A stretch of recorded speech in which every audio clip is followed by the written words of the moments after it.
नमस्कार, आप देख रहे हैं पहाड़ टीवी। मैं हूं आपके साथ सुरेखा थापलिल। आइए उत्तराखंड की बड़ी खबरों की तरफ रुख करेंगे, लेकिन इससे पहले एक नजर आज की सुर्खियों पर। उत्तराखंड राज्य के ब्रांड एम्बेसडर बने ऋषभ पंत। उत्तराखंड सरकार ने दी बड़ी जिम्मेदारी। देहरादून के IRDT सभागार में यूथ आइकन अवार्ड से विभिन्न क्षेत्र की प्रतिभाओं को प्रदेश के मुख्यमंत्री पुष्कर सिंह धामी द्वारा किया गया सम्मानित। भारतीय जनता युवा मोर्चा के राष्ट्रीय अध्यक्ष तेजस्वी सूर्य पहुंचे जौलीग्रांट एयरपोर्ट। सैकड़ों की संख्या में एयरपोर्ट पर मौजूद युवा मोर्चा के कार्यकर्ताओं ने किया राष्ट्रीय अध्यक्ष का स्वागत। सतपुली में कैबिनेट मंत्री सतपाल महाराज ने कोरोना योद्धाओं को किया सम्मानित। भारतीय क्रिकेट टीम के स्टार विकेटकीपर बल्लेबाज ऋषभ पंत को उत्तराखंड सरकार ने राज्य का ब्रांड एम्बेसडर बनाया है। उत्तराखंड के CM पुष्कर सिंह धामी ने खुद उन्हें वीडियो कॉल कर इस बात की जानकारी दी। इस पर पंत ने धन्यवाद भी दिया। आपको बता दें कि पंत फिलहाल दक्षिण अफ्रीका में टीम इंडिया के साथ हैं। हाँ, कैसे हैं ऋषभ? नमस्ते, ठीक हैं आप? बढ़िया सर, आप कैसे हैं? बस बढ़िया। कैसा चल रहा है आजकल? बस सर, प्रैक्टिस वगैरह चल रही थी बस। और आप बताइए सर? बस ठीक है। आइए, कब आएंगे इधर? हम लोग आपको जो है ना यहाँ पर करते हैं, आप आएंगे तो अच्छा लगेगा हम लोगों को। थैंक यू अपॉर्चुनिटी देने के लिए मेरे को, ताकि मैं उत्तराखंड के लिए कुछ कर पाऊँ आपके साथ। आइए, बहुत सारे बच्चे हैं हमारे, नए नए बच्चे, सब आपसे प्रेरणा लेंगे। सब लोग हैं ना इस फील्ड में और आगे जाएंगे, क्रिकेट की दुनिया को अपनाएंगे।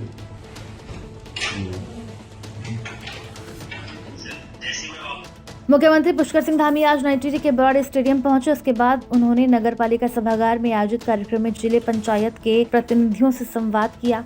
इस दौरान मुख्यमंत्री धामी ने कहा कि जनता के सुझाव पर सरकार आगे बढ़ रही है। राजनीति में लोक नीति के तहत काम किया जा रहा है। उन्होंने कहा कि जितनी घोषणाएं हुई हैं उनके शासनादेश जारी हो चुके हैं।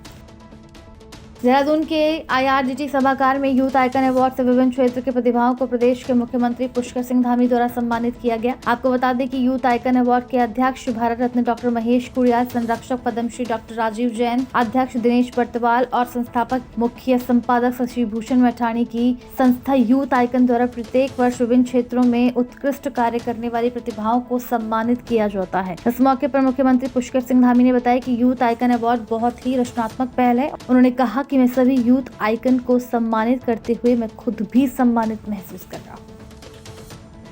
भरतू की बुआरी को कितने लोग जानते हैं? हाथ उठाइए जरा। भरतू की बुआरी उत्तराखंड में बड़ी प्रसिद्ध है। ये भरतू की बुआरी ऐसी एक काल्पनिक पात्र है सर कि पूरे उत्तराखंड में भरतू की बुआरी के जनक ही आप हैं, नवल खाली जी। और इन्होंने एक पात्र ऐसा बनाया, पिछले कई वर्षों से लोग संशय में है कि भरतू की बुआरी से मिलना, लेकिन मिल नहीं पाएंगे क्योंकि वो भरतू की बुआरी इनकी कलम के अंदर है। तो आपका स्वागत इस मंच पे। आप बहुत क्रिएटिव रचनाकार हैं, आपका स्वागत है। यूथ आइकन का हमेशा से मकसद ये रहा है कि जो युवाओं के लिए आदर्श लोग हैं, जो एक सोशल लीडर अगर मैं कहूँ, उन लोगों को एक इस मंच तक लाया जाना। और इस समय उत्तराखंड में ये जो आयोजन शुरू हुआ था, मैं उत्तर प्रदेश के समय की बात करूँ, 92 में मैंने शुरू किया था, तब कला प्रदर्शन प्रतिभा दर्शन नाम से था। आज की डेट में 2008 से ये यूथ आइकन के नाम से हुआ। KPPD चलता है साथ में, 5 राज्यों में इसका विस्तार है। और मकसद यही है कि जो अपने अपने क्षेत्रों में खास काम कर रहे हैं, विलक्षण प्रतिभाएं हैं, अपने जिजीविका, अपनी जीवटता के मार्फत से, जिन्होंने जीवन में अपने संघर्षों को पार करते हुए, बाधाओं से विचलित न होते हुए अपने एक जीत हासिल की है, ऐसे लोगों को इस मंच पर लाया जाना है। आपने जैसे आज देखा कि योगिता रघुवंशी 25 लाख किलोमीटर ट्रक चला चुकी हैं 17 वर्षों में, और पेशे से वकील हैं, लेकिन उन्होंने कितना संघर्ष किया। अपनी बेटी को इंजीनियर बना दिया, बेटे को MBA करा दिया, विदेश पढ़ा रही हैं। सुनील वशिष्ठ दिल्ली से है, उनकी कहानी आपको बताई कि एक डिलीवरी बॉय कैसे करोड़ों का टर्नओवर का मालिक हो गया। इसी तरह से आपने तमाम इसमें खबरें देखी। श्याम चौरसिया हैं, ये तो अलग अलग प्रांत से हैं। खान सर आए हैं बिहार, पटना से, उत्तराखंड से तमाम प्रतिभाएँ आपने देखी। आज टोटल हमें 22 प्रतिभाओं को जो सम्मानित किया गया, सब अपने अपने क्षेत्र में विलक्षण हैं। कोई कला, शिक्षा, साहित्य, संस्कृति संरक्षण और समाज सेवा से लेकर के। तो यही मकसद है कि हम अच्छा करें और अच्छा मैसेज दें। यूथ आइकन का मकसद ही ये है कि अच्छा देखो और अच्छा करवाओ, तो ये प्रेरित। 5 ऑलरेडी है। अभी गुजरात में इसको करके आए, दिल्ली में किया है, लखनऊ में किया है, अब छत्तीसगढ़ का प्लान है। तो आने वाले समय में कि मैं रहूं न रहूं, ये विचार रहे। आपने जैसे मैंने बताया कि मैं 92 में कितना छोटा था, 16-17 साल का मैं खुद था, तब से ये आरंभ है ये। तो तब से वो सोच एक बच्चे की सोच थी। आज तो मैं अब बुजुर्ग वाली अवस्था में आ गया, बाल सफ़ेद हो गए हैं। तो आप ही लगाए कि इतने लंबे वर्षों से समय से जो चला आ रहा है, तो उसके पीछे सोच कहीं ना कहीं है। आज की अगर ये सोच अभी पनपी होती मेरी, या 40 साल के बाद, 30 साल के बाद, तो उसमें ये लगता है कि यार इसने अपने प्रोफेशनल काम के लिए, कोई काम के धंधे के लिए काम किया है। ये वो नहीं, एक सोच है, स्वच्छ निर्मल विचार है, एक बच्चे के मन से उपजा था 1992 में। तो वो बच्चा मैं ही था, लेकिन मैं स्वयं की तारीफ़ नहीं करूँगा, लेकिन मैं उस बच्चे की ज़रूर तारीफ़ करूँगा जिसको उस समय दीन दुनिया की कोई खबर नहीं थी, उस समय टीवी नहीं था, उसमें मोबाइल नहीं था, फ़ोन नहीं था, तब उसने ये सोच बनाई थी। और आज आपके सामने वो कितना बड़े रूप में है, 5 राज्यों में इस समय हिंदुस्तान में चल रहा है, तो आपने देख भी लिया है। देखिए, डेफिनेटली ये जो हम लोगों ने जो यूथ आइकॉन अवार्ड हम देते हैं, ये आपने देखा होगा कि इसमें जो लोग हम चुन के लाते हैं उनका हमसे कोई डायरेक्ट रिलेशन नहीं है। हमें ये भी नहीं पता कि वो लोग कौन हैं, लेकिन उनके नाम को और जब उनके काम को हम लोग देखते हैं, चाहे डिजिटल मीडिया के थ्रू है या समाचार पत्रों के माध्यम से हम देखते हैं, तो हमें लगता है कि डेफिनेटली ये डिज़र्व करते हैं, इनको ये अवार्ड देना चाहिए। और आपने देखा होगा कि इस अवार्ड में लोकल लोग कम हैं, लेकिन बाहर से विभिन्न प्रदेशों से, चाहे मध्य प्रदेश है, बिहार है, उत्तर प्रदेश है, कैलकाटा है, हर जगह से लोग इसमें चुने गए।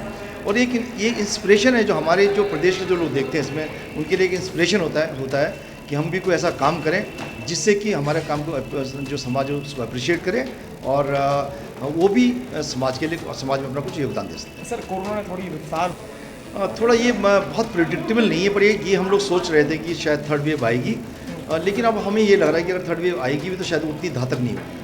ये संक्रमण हो सकता है, पेशेंट जो है वो इन्फेक्ट हो सकते हैं, आपको छोटे मोटे लक्षण हो सकते हैं, लेकिन मुझे लगता नहीं कि जो अब तक के जो हम लोग देख रहे हैं, जो वेस्टर्न कंट्री में देख रहे हैं, उसको देखिए लगता नहीं कि इसकी घातकता उतनी ज़्यादा है जितने की वो डेल्टा वेरिएंट की थी। तो डेफिनेटली हमें सतर्क रहने की ज़रूरत है, हमें प्रिकॉशन लेने की ज़रूरत है, लेकिन हमें पैनिक नहीं करना चाहिए। हम लोग सावधानियाँ बरतें, मैक्सिमम इम्यूनाइजेशन करते रहें, लेकिन हमें लग रहा है अब तक देखने में कि उतना घातक नहीं है, उतना ये लाइफ थ्रेटनिंग नहीं है ये वेरिएंट, जितना कि वो पुराने वाले। मेन पर्पज़ जो हमारा ये अवार्ड देने का है, हम इसे 10 साल से करीब चला रहे हैं। तो पर्पज़ जो है वो ये है कि जो जिनको हम सम्मान दे रहे हैं, यूथ उनमें अपनी छवि देखें और उन जैसा बनने की कोशिश करें। पर्पज़ मेनली सम्मान का हमारा यही है कि जो भी यूथ जनरेशन है हमारी, वो उनके जैसा बनने की कोशिश करें। यूथ आइकन का मतलब यूथ को सम्मान देना नहीं है, उनको सम्मान देना है जिनको में यूथ अपना आदर्श ढूंढते हैं। तो वो पर्पज़ था, और आज जिन लोगों को सम्मान दिया गया है, और इससे पहले भी हमने जितनी बार भी दिया है, तो बहुत बड़े बड़े लोग हैं जिन लोगों ने अच्छे काम किए हैं, और यंग जनरेशन उनका अपना आदर्श मानती है, उनको उससे उत्साहवर्धन होता है, प्रेरणा मिलती है काम करने की। सर, कोरोना ये वो डिपेंड करता है अगेन कोरोना पर, जैसे अभी ओमिक्रॉन वायरस का दस्तक दे रहा है। अब ओमिक्रॉन वायरस ये एक वो भी हो सकता है कि बून इन डिस्गाइज, जिसे मैं कहूँगा कि भाई इसने सबके अंदर इम्यूनिटी पैदा कर दे, क्योंकि ये लीथल वायरस नहीं है अभी तक। लेकिन यदि इसने ही अपना म्यूटेशन चेंज कर लिया तो लीथल हो गया तो बड़ी परेशानी होगी। पिछले 2 साल से हम कोरोना की वजह से ही नहीं कर पाए थे, लेकिन मुझे लगता है भविष्य अच्छा है। हमें भरोसा अपने आप पर रखना चाहिए, ईश्वर पे रखना चाहिए, सब ठीक। मुख्यमंत्री पुष्कर सिंह धामी से कल 19 दिसंबर की देर शाम मुख्यमंत्री आवास में विभिन्न संगठनों के प्रतिनिधियों ने भेंट कर अपनी समस्याओं से अवगत कराया। इस दौरान बेरोजगार संघ के सदस्यों ने पुलिस विभाग में भर्ती प्रक्रिया आरंभ करने पर उनका आभार जताया। मुख्यमंत्री धामी ने सभी की समस्याएं सुनी और उनको निस्तारण का आश्वासन दिया। उन्होंने कहा कि राज्य सरकार सभी की समस्याओं के निराकरण का प्रयास कर रही है। समस्या का समाधान आंदोलन से नहीं, आपसी बातचीत से होता है। नैनीताल जिले के नए कप्तान ने चार्ज लेते ही बड़ा एक्शन लिया है। SSP Pankaj Bhatt SOG team को भंग कर दिया गया है। पंकज भट्ट ने कहा कि अब परफॉर्मेंस के आधार पर एसओजी की टीम का गठन किया जाएगा। आपको बता दें कि लंबे समय से कई लोग एसओजी की टीम में जमे हुए थे, जिनकी शिकायत भी बड़े अधिकारियों के पास गई थी। ऐसे में एसओजी की टीम को भंग किया गया है और जल्द ही नई एसओजी की टीम गठित हो जाएगी। जो टेक्निकल हैं और एसओजी प्रभारी हैं, वो उनके अलावा जो बाकी जितने कर्मचारी हैं उनको हटा दिया गया है, उनका संबंध कर दिया गया है। और अब निश्चित रूप से एसओजी में वही आदमी आएंगे जिनके द्वारा लगातार बहुत अच्छा कार्य किया जाएगा। कल 19 दिसंबर को दिनेशपुर के चक्की मोड़ के रामलीला मैदान में कांग्रेस के महिला जिला अध्यक्ष रीना कपूर द्वारा आयोजित महिला सम्मेलन में महिला कांग्रेस के राष्ट्रीय अध्यक्ष नीता डिसूजा ने शिरकत की, जहां हजारों लोगों ने सम्मेलन में प्रतिभाग किया। लेकिन तमाशा उस वक्त देखने को मिला जब सम्मेलन में पहुंची आम जनता नीता डिसूजा के सभी पोस्टरों में उनका नाम अलग अलग होने को लेकर खिचकरी मारते नजर आए, क्योंकि उनके सभी पोस्टरों में उनका नाम अलग अलग साफ तौर पर दिख रहा है। कुमाऊं मंडल के लिए भाजपा की विजय संकल्प यात्रा कुमाऊं के काशी बागेश्वर से शुरू हो गई है। यह यात्रा कुमाऊं के सभी जिलों तक जाएगी। विजय संकल्प यात्रा को हरी झंडी दिखाने वाले पहली बार बागेश्वर पहुंचे केंद्रीय सूचना प्रसारण मंत्री अनुराग ठाकुर और मुख्यमंत्री पुष्कर सिंह धामी का भव्य स्वागत बागेश्वर में किया गया। बागेश्वर पहुंचकर अपने संबोधन में अनुराग ठाकुर ने पहाड़ की जनता को नरेंद्र मोदी की जन कल्याणकारी योजनाओं से अवगत कराया और सूबे के युवा मुख्यमंत्री पुष्कर सिंह धामी को कम समय में अच्छा काम करने वाले पहला मुख्यमंत्री बताया। हमने आज कल हमारी ये यात्रा विजय संकल्प यात्रा हरिद्वार से गढ़वाल मंडल की प्रारंभ हुई है, जिसमें हमारी पार्टी के राष्ट्रीय अध्यक्ष आदरणीय जगत प्रकाश नड्डा जी ने उस यात्रा को वहाँ पर शुभारंभ किया है। और आज इस यात्रा का शुभारंभ यहाँ पर हमारे केंद्रीय मंत्री अनुराग ठाकुर जी की उपस्थिति में ये यात्रा यहाँ से प्रारंभ हो रही है। और विजय का संकल्प लेकर हम आम जनों का, सभी बड़े बुजुर्गों का, माताओं बहनों का, नौजवानों का, सभी का आशीर्वाद लेने के लिए संकल्प यात्रा निकाल रहे हैं। और संकल्प यात्रा के माध्यम से जगह जगह जाकर पूरी 70 की 70 विधानसभाओं में ये यात्रा जाएगी। और पिछले 7 सालों में जो मोदी सरकार ने काम किए हैं, जो यहाँ की हमारी राज्य सरकार ने काम किए हैं, हमारी जो पार्टी के नीति कार्यक्रम हैं, उन सभी कार्यक्रमों को लेकर हम जनता के बीच में जाएंगे, उनका आशीर्वाद मांगेंगे। विकासखंड मुंसियारी के नाचनी क्षेत्र में बाहर से आ रहे फेरी वालों के खिलाफ सख्त नाराजगी जताते हुए नाचनी क्षेत्र के व्यापारियों ने नाचनी व्यापार मंडल अध्यक्ष हरीश बटवाल के नेतृत्व में थाना नाचनी में एकत्रित होकर नाचनी थाना अध्यक्ष हेमचंद्र पंत को ज्ञापन सौंपा। वहीं ज्ञापन सौंपते हुए व्यापारियों ने कहा कि नाचनी क्षेत्र में रह रहे बाहरी लोगों का सत्यापन होना चाहिए और इन पर अंकुश लगना चाहिए। वहीं कोरोना के कारण लगे लॉकडाउन ने वैसे ही व्यापारी की कमर तोड़ दी है, ऊपर से लगातार फेरी वालों ने व्यापार चौपट कर दिया है। विधानसभा चौबट्टाखाल के अंतर्गत नगर पंचायत सतपुली के रामलीला मैदान में सांस्कृतिक विभाग पौड़ी द्वारा आयोजित सांस्कृतिक कार्यक्रम में चौबट्टाखाल विधायक और कैबिनेट मंत्री सतपाल महाराज ने कोविड काल में बेहतर सहयोग करने के लिए आशा आंगनबाड़ी कार्यकर्तियों, एएनएम, जिला पंचायत सदस्य, क्षेत्र पंचायत सदस्य, ग्राम प्रधान व महिला मंगल दलों को सम्मानित किया। 16 स्ट्रीट लाइट्स के लिए MNIRI भारत सरकार द्वारा संचालित off grid decentralised solar power PV application program phase 3 के अंतर्गत ये 16 करोड़ 31 लाख का ये स्वीकृत हुआ है। मल्ला बदरपुर क्षेत्र एवं कांडाखाल क्षेत्र सतपुली में रैतपुर तक पृथक 11 kV फीडर का कार्य 36 लाख में पूरा होगा। सतपुली एवं एकेश्वर क्षेत्र में LT लाइन के स्थान पर AB बिछाने का कार्य ये 1 करोड़ 67 लाख में पूरा होगा। मैंने आदेश दिया है कि ग्राम पंचायत चौड़ के अंतर्गत PMSGY द्वारा संपर्क मार्ग का रुकावा कार्य जो है वो तत्काल शुरू कर दिया जाए और वो शुरू हो भी गया है। इसके साथ साथ बहुत से विकास के काम किए हैं। विकास के लिए बजट की आवश्यकता होती है।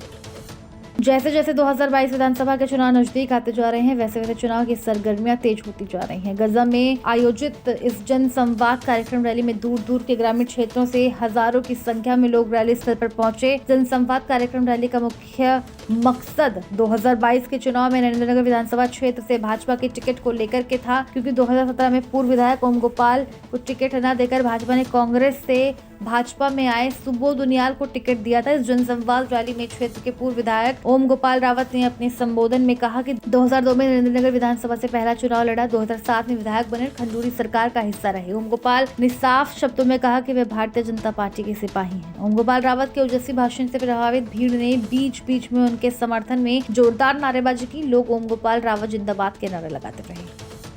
है क्योंकि जो भारतीय जनता पार्टी ने हमको वादा करा था, ये अभी जब हमको वापस लिया था कि पूरा 100% जो है हमको भारतीय जनता पार्टी पे विश्वास है और वो हमारे साथ न्याय करेगी, लेकिन 1% भी कहीं पे जो है कोई ऊंच नीच होती है तो मेरे को क्या करना चाहिए, ये हमने आज आम जो हमारे 2002 से जब मैंने पहला चुनाव लड़ा था तब से लेकर अब 2022 का चुनाव आने वाला है, जो लोग हमारे साथ हमेशा कंधे से कंधा मिलाकर जो है खड़े रहे हैं। आज वो तमाम लोग जो हैं यहाँ पर उपस्थित थे और उनसे जो है हमने डायरेक्ट संवाद कराया कि भाई ऐसी परिस्थिति में क्या करना चाहिए, मेरे को चुनाव लड़ना चाहिए या नहीं लड़ना चाहिए, इसके बारे में हमको स्पष्ट जो है वो बता दे। आज जनता ने जो है, जनता क्या, जो हमारे तमाम, जो हमारी रीढ़ की हड्डी हैं, जो हमारे तमाम साथी हैं, उन सब का आज मैं जोश खरोश देखकर उनकी जो ताकत हमेशा मेरे को मिलती रही है, आज उनके जो उन्होंने मेरे को हौसला अफजाई करी है और बिल्कुल मेरे को आश्वस्त करा है कि कोई सा भी निर्णय हो, हमको चुनाव लड़ना ही लड़ना है। जैसे जैसे चुनाव नजदीक आते जा रहे हैं, राजनीतिक गतिविधियां भी तेज होती जा रही हैं। इसी कड़ी में आज नरेंद्र विधानसभा के अंतर्गत गजा में भी एक जनसंवाद कार्यक्रम यहाँ पर देखने को मिला है, जो ओम गोपाल राउत के द्वारा यहाँ पर किया गया और उनके लोगों को द्वारा यहाँ पर बड़ी संख्या में ये लोग यहाँ पर उपस्थित हुए हैं। हालांकि 4 पार्टी के लोग यहाँ पर उपस्थित थे, लेकिन लोगों पे काफी जोश खरोश देखने को मिला है। लोगों का कहना था कि हमें ऐसा जनप्रतिनिधि चाहिए जो जनभाव से जुड़ा हो, हमारे साथ हर पर खड़ा हो और अच्छी सोच रखने वाला हो और सब लोगों से मिलनसार हो। ऐसे ही हमको आगे अपने प्रतिबद्धता तय करना है। और इन लोगों ने आश्वस्त किया है कि ओम गोपाल राउत को अगर भाजपा टिकट देती है तो 100% गुट, अगर नहीं देती है तब भी ओम गोपाल राउत को हम चुनाव लड़ाएंगे और जीत के दिखाएंगे। मैं राजेंद्र गुसाई, पहाड़ टीवी, नरेंद्र नगर।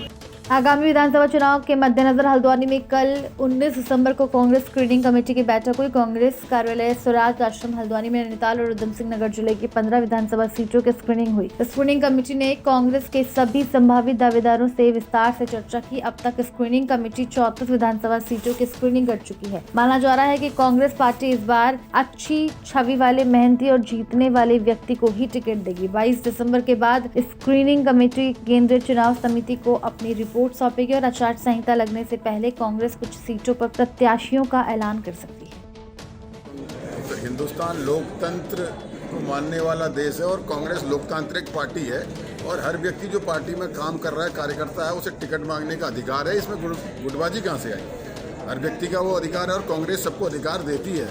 इसीलिए स्क्रीनिंग कमेटी को लोकसभा वाइज भेज रहे हैं कि जो व्यक्ति दूर नहीं आ सकता वो उसे टिकट मांगना है तो अपनी बात वहीं कह सके। तो इसमें गुटबाजी कहीं नहीं। हरदेश का कब्जा था, गलत शब्द कह रहे हैं। इंदिरा हरदेश जी की स्वीकार्यता थी, वो हमारी बहुत सीनियर लीडर थी, लगातार जीत रही थी। तो उनके उसके बाद जो नेता अपने आप को इंदिरा हरदेश जी के नीचे के नेता मानते हैं, वो आज टिकट मांग रहे हैं, तो उनका अधिकार है। इसमें कोई झगड़ा थोड़ी है कि झगड़ा हो गया टिकट मांग रहे हैं या कोई गुटबाजी हो गई। कल सब मिलकर जिसका टिकट होगा उसको एकजुट होकर चुनाव लड़ाएंगे।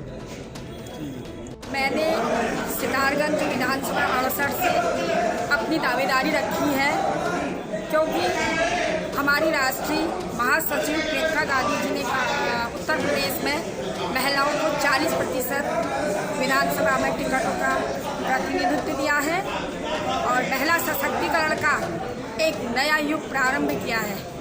क्योंकि इस देश की आधी आबादी महिला है और वैसे भी उत्तराखंड एक महिला प्रधान राज्य है और मुझे पूरा विश्वास है और आशा भी है कि हमारी महासचिव उत्तराखंड में भी और अन्य राज्यों में भी जहां चुनाव है वहां महिलाओं का अधिक से अधिक 40% की मांग करी जा रही है, किस तरीके से देखना? अधिक से अधिक भागीदारी हमें दी जाएगी।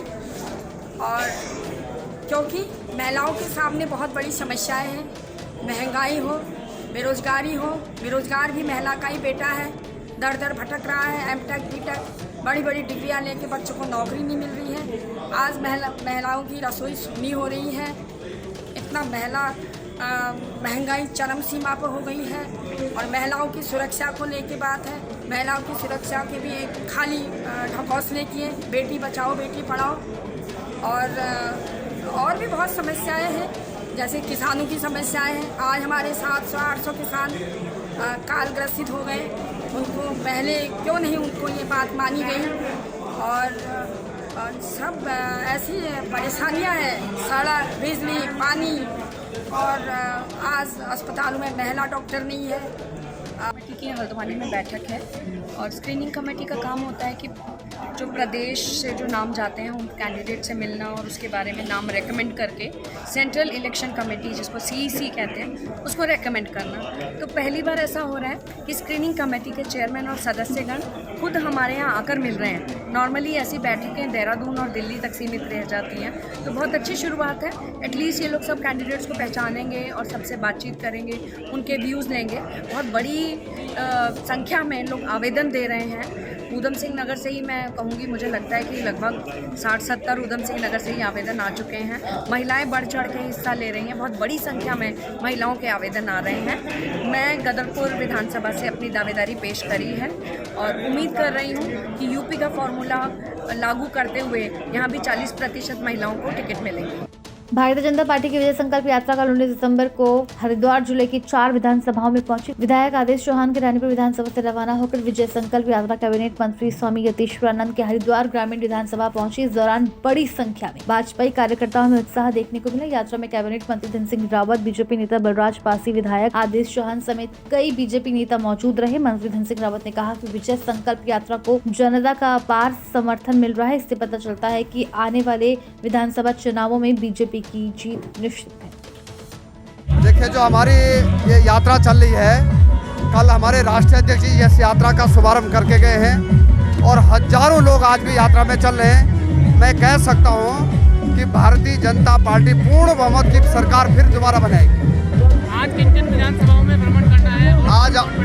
आज हमारे बलराज पासी जी भी इस यात्रा में, मैं भी हूँ, हमारे मंत्री यतीश्वरानंद जी हैं, भारत सरकार के मंत्री कृष्ण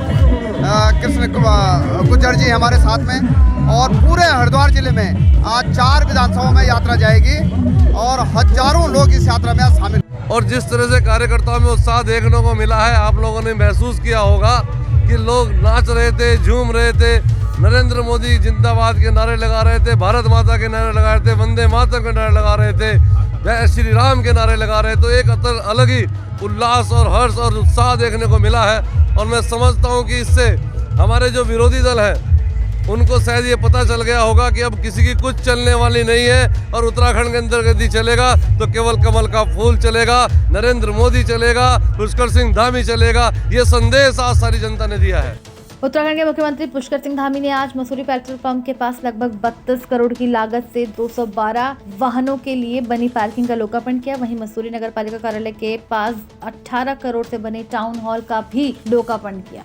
मसूरी में 144 करोड़ की लागत से मसूरी यमुना पेयजल योजना के तहत मसूरी क्षेत्र में जल रही पेयजल लाइनों का भी मुख्यमंत्री धामी ने शिलान्यास किया। और मसूरी से शिफनकोट से बेघर हुए 84 परिवारों के विस्थापन के लिए मसूरी नगर पालिका द्वारा मसूरी IDH बिल्डिंग के पास दी गई जमीन पर हंस फाउंडेशन के संस्थापक माता मंगला के सहयोग से 5 करोड़ 42 लाख की लागत से बनने वाले हंस कॉलोनी का मुख्यमंत्री ने भूमि पूजन किया, जहां राज्यसभा सांसद अनिल बलूनी और कैबिनेट मंत्री गणेश जोशी भी मौजूद थे। हरिद्वार से शुरू हुई बीजेपी की विजय संकल्प यात्रा आज रुड़की विधानसभा क्षेत्र में पहुंची। इस दौरान कैबिनेट मंत्री धन सिंह रावत और पूर्व सांसद बलराज पासी सहित स्थानीय विधायक मौजूद रहे। साथ ही विजय संकल्प यात्रा बीटीगंज बाजार से शुरू होकर महाराणा प्रताप चौक पर यात्रा का समापन हुआ। इस दौरान कार्यकर्ताओं की भारी भीड़ यात्रा में शामिल रही। वहीं कैबिनेट मंत्री धन सिंह रावत ने कहा कि पीएम नरेंद्र मोदी ने देश को मजबूत करने का काम किया है। उन्होंने कहा कि अगले 10 साल में उत्तराखंड सबसे संपन्न राज्य होगा। कुमाऊं के 4 दिवसीय दौरे के अंतिम दिन दिल्ली के उप मुख्यमंत्री मनीष सिसोदिया ऊधम सिंह नगर जिला मुख्यालय रुद्रपुर पहुंचे, जहां उन्होंने व्यापारियों से संवाद किया। इस दौरान उन्होंने कहा कि उत्तराखंड अपार संभावनाओं का प्रदेश है। यहाँ एक ईमानदार सरकार की आवश्यकता है जो जन समस्याओं का सार्थक हल ढूंढ सके। समस्या यही है कि यहाँ रेड राज बहुत है। हर एक व्यापारी, हर एक उद्योगपति चाहता है कि ऐसी सरकार आए जो रेड राज से सरकार ना चलाए, बल्कि व्यापारियों के साथ बैठ के उनको अपना विकास में पार्टनर मान के सरकार चलाए। कल को किसी व्यापारी का व्यापार कहीं नीचे जा रहा है, किसी कारण से कुछ जा रहा है, तो उसको बैठ के उसके साथ समझे और वो व्यवस्था बनाए ताकि, और उस तरह का वातावरण बनाए ताकि उसका व्यापार और आगे बढ़े। उसी से प्रदेश की तरक्की होगी। मुझे बड़ा अच्छा लगा कि व्यापारियों ने जिस तरह से खुल के सुझाव दिए हैं। आम आदमी पार्टी की सरकार बनेगी तो उन सभी को लागू किया जाएगा। व्यापारी, अन्य वर्ग और सब चीज़ों पे पहले भी बहुत बात रखी जा चुकी है, पर क्योंकि आज व्यापारियों के साथ विशेष संवाद था, पर अरविंद केजरीवाल जी ने जिस तरह से 4 गारंटी बिजली को लेके, महिलाओं के सम्मान को लेके, युवाओं के रोजगार को लेके और तीर्थ यात्रा को लेके जो दी हैं, वो तो पहले ही हम अनाउंस कर चुके हैं। मसूरी में शहर कांग्रेस अध्यक्ष गौरव अग्रवाल ने पत्रकार वार्ता करते हुए भाजपा की सरकार पर कांग्रेस की योजनाओं का श्रेय लेने का आरोप लगाया है। उन्होंने मुख्यमंत्री पुष्कर सिंह धामी के मसूरी पेट्रोल पंप के पास नवनिर्मित पार्किंग और टाउन हॉल का लोकार्पण करने पर कहा कि इन सभी योजनाओं का पूर्व मुख्यमंत्री हरीश रावत के कार्यकाल में शिलान्यास किया गया था। उन्होंने कहा कि आज मसूरी के विकास में जो भी कार्य चल रहे हैं वे सब कांग्रेस की देन है। उन्होंने कहा कि मसूरी में लोकार्पण के कार्यक्रम में न तो किसी अधिकारी और न ही शासन स्तर से कांग्रेस के लोगों को आमंत्रित किया गया है, जो दुर्भाग्यपूर्ण है। जनता को या मसूरी के सम्मानित है या जनता को फिर याद दिलाना चाहती है भाजपा का असली चेहरा। जिस कार्यक्रम का कल ये उद्घाटन कर रहे हैं वो आपके 10 मार्च 2015 को हरीश रावत जी ने पास किया था।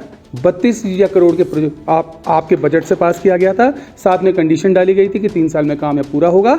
आज उस काम को 6 साल या लग गए। उस पार्किंग तक जो रोड जाती है उस रोड की आप हालत देखिए क्या है। ये सिर्फ एक चुनावी शगुफा है कि अभी चुनाव सिर पर हैं और भारतीय जनता पार्टी को अपनी हार सामने या दिखाई दे रही है। 16 तारीख के बाद तो ये स्पष्ट हो गया है कि कांग्रेस आ रही है, भाजपा जारी है और इसी के डर से ये जल्दबाजी में उद्घाटन कर रहे हैं। दुख सिर्फ ये है कि जो प्रोजेक्ट, जो सौगात या कांग्रेस पार्टी की देन है मसूरी की सम्मानित या जनता को, इन्हें ये बोलते हुए भी हिचकिचाहट हो रही है कि ये सारा प्रोजेक्ट कांग्रेस का था। जिस घर को हमने बनाया, जिस घर की नींव हमने ये रखी, आज हमें उस घर में नहीं यह बुलाया जा रहा। साथ में जो हमारी वहाँ पर एक तख्ती थी जिसमें माननीय हरीश रावत जी, उस समय के चेयरमैन मनमोहन सिंह अम्बल जी, उस समय के शहरी विकास या मंत्री प्रीतम या पवार जी का नाम यह लिखा गया था, भारतीय जनता पार्टी ने वो तक उखाड़ दिया। तो कल बिल्कुल हो सकता है। एक आपकी लोकतांत्रिक या प्रक्रिया है, एक गुस्सा है, एक रोष है। अगर वहां जाकर हम लोग या खड़े होकर कोई या विरोध कर सकते हैं, ये बहुत आपका बहुत है स्वाभाविक है। चुनाव के डर से ये चुनावी घोषणा भारतीय जनता पार्टी करना बंद करे। बहुत ठग लिया, बहुत बेवकूफिया बना दिया इस प्रदेश की सम्मानित या जनता को, जिन्होंने बहुत प्यार और स्नेह से उन्हें 57 सीटें दिए थे। आज मैं आपको 100% एक अपनी राय और एक इस प्रदेश की राय दे रहा हूँ। सुपड़ा साफ होने वाला है भारतीय जनता पार्टी का।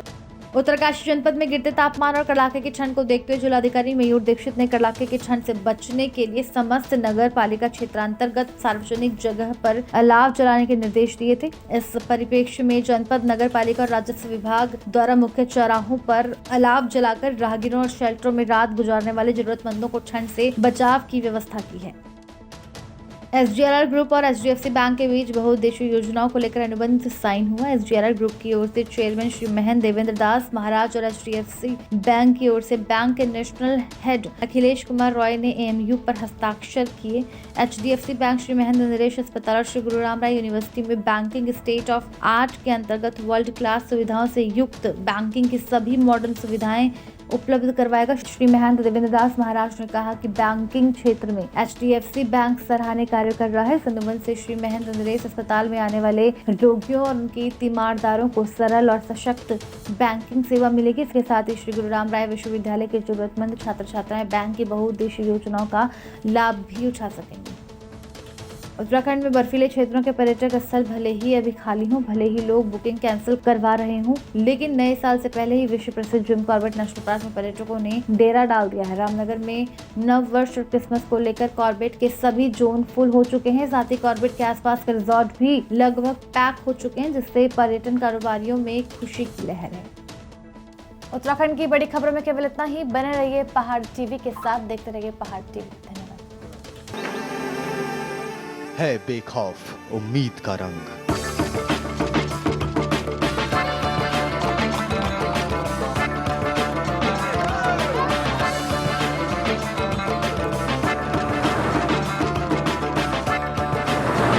है आस्था भी।